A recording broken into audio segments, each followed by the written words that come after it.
हमारे पिछले सत्र में जब यशायाह अध्याय 8 समाप्त हुआ तो नबी ने परमेश्वर के वचन को अस्वीकार करने का एक काफी अंधकारमय चित्र प्रस्तुत किया। उन्होंने यहां पद 22 में कहा, वे पृथ्वी की ओर देखेंगे परंतु देखो संकट और अंधकार, पीड़ा की उदासी, और वे घने अंधकार में धकेल दिए जाएंगे। और मैं आपको बताना चाहता हूं, ये उस समय की दुनिया और आज की दुनिया का सही वर्णन है। अंधकार, भ्रम, निराशा। खैर, सवाल यह उठता है, क्या कोई आशा है? अब जब अध्याय 9 शुरू होता है, यशायाह कई भविष्यवाणियां प्रस्तुत करते हैं जो इस्राएल राष्ट्र को और आज आपको और मुझे हमारे मसीहा में अद्भुत आशा देती हैं। यशायाह यहां पद 1 में कहते हैं, परंतु उसके लिए यह जो पीड़ा में है कोई उदासी नहीं होगी।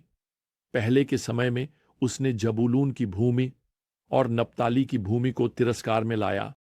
खैर, इस्राएल के गलील क्षेत्र में ये दो जनजातियां अस्सुर द्वारा सबसे पहले कब्जा की जाने वाली जनजातियां होती। लेकिन यशायाह यहां पद 1 में आगे कहते हैं, बाद के समय में उसने समुद्र के मार्ग गलील को महिमामय बना दिया है। सुनिए, वहीं पर नासरत स्थित है। गलील में कुछ महिमामय होने वाला है और प्रियजनों, वहीं पर प्रभु ने निवास किया और अपने अधिकांश सांसारिक मंत्रालय को अंजाम दिया। यशायाह इसे यहां पद 2 में इस प्रकार कहते हैं, जो लोग अंधकार में चले उन्होंने एक महान प्रकाश देखा। जो लोग गहरे अंधकार की भूमि में बसे थे उन पर प्रकाश चमका है। खैर, यशायाह के इस भविष्यवाणी को लिखने के 700 साल बाद मत्ती इसे गलील में यीशु के मंत्रालय में पूरा हुआ घोषित करते हैं। इस पुराने अंधेरे पृथ्वी पर प्रकाश का उदय शुरू हो गया है। बाद में अपने मंत्रालय में यीशु खड़े होकर बोले, मैं संसार का प्रकाश हूं। जो कोई मेरा अनुसरण करेगा वह अंधकार में नहीं चलेगा बल्कि जीवन का प्रकाश पाएगा। यीशु बस यशायाह की भविष्यवाणी को अपने जीवन और अपने मंत्रालय पर लागू कर रहे हैं। अब यशायाह यहां पद 6 में मसीहा के जन्म का वर्णन करते हैं। वह लिखते हैं, क्योंकि हमारे लिए एक बालक जन्मा है, वाइद और हमारे लिए एक पुत्र दिया गया है। अब हम पीछे देख सकते हैं और देख सकते हैं कि यह पहले ही यीशु के जन्म में हो चुका है, क्योंकि हमारे लिए एक बालक जन्मा है। यह उनकी मानवता से संबंधित है। हमारे लिए एक पुत्र दिया गया है। यह उनकी पूर्व अस्तित्व वाली दिव्यता से संबंधित है। अनादिकाल से वह परमेश्वर पुत्र थे, लेकिन अब इस चमत्कारी गर्भाधान और मानव जन्म के माध्यम से उन्होंने शरीर धारण किया है। उन्हें मानव जाति को उद्धार देने के लिए दिया गया है।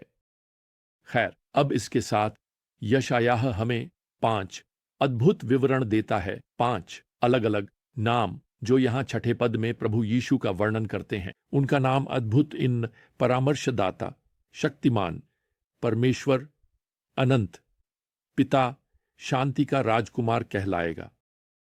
अब यहां ये नाम उनके स्वभाव से अधिक संबंधित हैं, न कि उनके हस्ताक्षर से।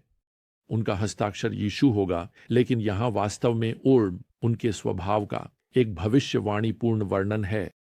और पहला विवरण यह शब्द अद्भुत है। अब मेरा मानना है कि इस पहले वर्णनात्मक नाम के बाद एक अल्प विराम आना चाहिए, और ऐसा इसलिए है क्योंकि यहां अद्भुत एक विशेषण नहीं है। यह एक संज्ञा है। यशायाह यहां यह नहीं कह रहे हैं कि प्रभु अद्भुत परामर्श प्रदान करते हैं। खैर, जो वह करते हैं या कि उनका होना एक अद्भुत बात है जो यह है। वह यहां बस हमें बता रहे हैं कि प्रभु अद्भुत हैं। मैंने वर्षों से उन युवा महिलाओं से बात की है जो अपनी शादी की रस्म की योजना बना रही थीं, जिसमें मैं पादरी के रूप में अध्यक्षता करता था, और उनमें से एक से अधिक ने अपने होने वाले पति का वर्णन किया है। आप जानते हैं, उत्साह और आह भरते हुए कहते हुए, वह बस बहुत अद्भुत हैं, और मैं यह सोचने से खुद को रोक नहीं सकता, खैर बस कुछ महीनों का समय दें। बेशक मैं यह बात जोर से नहीं कहता। मुझे यकीन है कि वह कभी कभी अद्भुत होंगे और मुझे यकीन है कि वह समय समय पर कुछ अद्भुत काम करेंगे और मैं आशा करता हूं कि बहुत बार करेंगे। लेकिन आप नहीं सुन रहे हैं कि यशायाह हमारे प्रभु के बारे में क्या कह रहे हैं। वह कह रहे हैं कि वह लगातार अपरिवर्तनीय रूप से अद्भुत हैं। अब यशायाह आगे कहते हैं कि वह न केवल अद्भुत हैं बल्कि यहां उन्हें सलाहकार के रूप में वर्णित किया गया है। मैं कुछ ऐसा कहने जा रहा हूं जो आपको आश्चर्यचकित कर सकता है। मेरा मानना है कि आज मुझे सुन रही हर महिला को परामर्श की आवश्यकता है। खैर, सभी पुरुष शायद इसके लिए आमीन कह रहे होंगे। खैर, मैं अभी समाप्त नहीं हुआ हूं। मुझे सुन रहे हर पुरुष को परामर्श की आवश्यकता है, शायद और भी अधिक। और अब आप सभी महिलाएं आमीन कह सकती हैं। सुनिए, इस ग्रह पर हर इंसान को परामर्श की आवश्यकता है। यहां उस व्यक्ति के पास जाएं जो दिव्य सलाहकार के रूप में वर्णित है। वह आपको कभी भी गलत सलाह नहीं देगा। उसे कभी यह नहीं कहना पड़ेगा, आप जानते हैं, मुझे खेद है कि मैंने आपको जीवन में गलत दिशा दी। नहीं, उसका शब्द, उसकी सलाह हमेशा सही होती है। और वैसे प्रभु एकमात्र ऐसे सलाहकार हैं जिनके पास आप कभी जाएंगे, जिन्हें स्वयं परामर्श की आवश्यकता नहीं है। उन्हें कभी आपकी या मेरी सलाह की आवश्यकता नहीं होगी।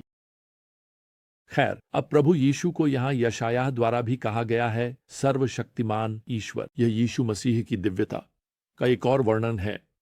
मसीहा शक्तिशाली, एल है, ईश्वर एलोहिम की शुरुआत में है। यह हमारे सार्वभौम ईश्वर का नाम है। एल इमानुएल के अंत में है। ईश्वर अहबोर हमारे साथ। देखिए, मसीहा यीशु केवल ईश्वर के समान नहीं है। वह त्रिमूर्ति भी ईश्वर का भौतिक अवतार है। वह देह में ईश्वर है।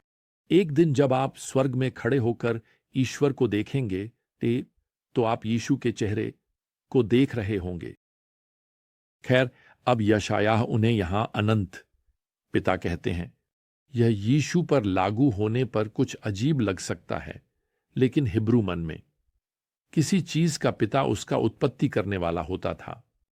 दोनों कुलुस्सियों के पहले अध्याय और इब्रानियों के पहले अध्याय में यीशु को सृष्टिकर्ता घोषित किया गया है। उन्होंने सब कुछ अस्तित्व में बोल दिया। वह सभी चीजों की उत्पत्ति करने वाले हैं। फिर से यह यीशु की दिव्यता की एक मजबूत घोषणा है। कुछ समय पहले मेरे कार्यालय में एक व्यक्ति आया था जिसने दशकों तक एक प्रोटेस्टेंट चर्च में रविवार स्कूल पढ़ाया था, लेकिन उसने मुझसे कहा, आप जानते हैं, मैं नहीं मानता कि यीशु यहूदी रब्बी से अधिक कुछ थे। खैर, वह स्पष्ट रूप से यशायाह नहीं पढ़ रहा है। खैर, अंत में यहां यह अंतिम वर्णनात्मक नाम शांति का राजकुमार है। आप देखिए, यीशु मसीह के कारण हम परमेश्वर के साथ शांति प्राप्त कर सकते हैं। अब परमेश्वर से लड़ाई नहीं। हमने आत्मसमर्पण कर दिया है। हमने एक कलम ली और परमेश्वर के साथ शांति संधि पर हस्ताक्षर कर दिए हैं। उस कलम की स्याही मसीह का रक्त है। हमारे पास परमेश्वर के साथ शांति है, लेकिन हमारे पास परमेश्वर की शांति भी है जब हम आज्ञाकारिता में उसके साथ चलते हैं। फिलिप्पियों अध्याय 4 पद 7। यशायाह उन्हें शांति का राजकुमार कहते हैं और यह वर्णन भविष्यवाणी है। अब मैं आपको बताता हूं, यीशु का जन्म पृथ्वी पर शांति नहीं लाया। कौन है ना? सिर्फ 17वीं सदी के बाद से 8 प्रमुख विश्व युद्ध हो चुके हैं। पृथ्वी पर कोई शांति नहीं है प्रिय, और तब तक कोई शांति नहीं होगी जब तक यह भविष्यवाणी पूरी नहीं होती, जब शांति का राजकुमार लौटकर दाऊद के सिंहासन पर अपना स्थान नहीं ले लेते।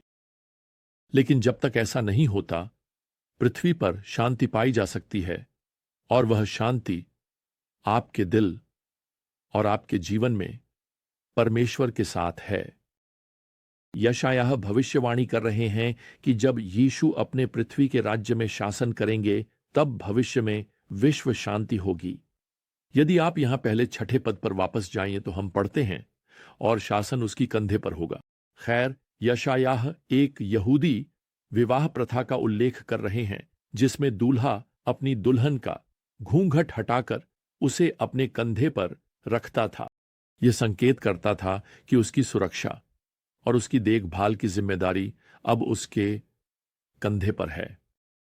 आप प्रिय, प्रभु की जिम्मेदारी है और वह आपकी देखभाल करेगा क्योंकि आप उसकी दुल्हन हैं। यह भविष्यवाणी आज आपके जीवन में एक आध्यात्मिक अर्थ में सच हो सकती है। तो आज क्यों ना आप अपनी परिस्थितियों का घूंघट उसके कंधे पर रख दें। आज आप उससे क्यों नहीं कहते, प्रिय प्रभु, आप मेरी सुरक्षा हैं, आप मेरी देखभाल हैं, आप मेरी दिशा हैं।